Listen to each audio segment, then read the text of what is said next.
Отворење на нови фарми, нивна целосна изградба, нова механизација, но и модернизација на преработувачката индустрија се само дел од можностите кои ги нуди новата ИПАР 2 програма, која веќе е во тек.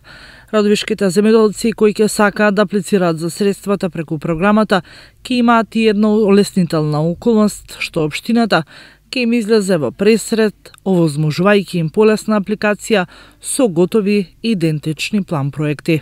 Од Агенцијата за развој во земјоделието смета дека преку претходната програма не се искористени доволно европски средства, па затоа сега упатуваат посилен апел до земјоделците производители во најмала рака да се консултираат со надлежните, со што ќе дојдат до повеќе информации кои ќе им бидат повеќе од корисни.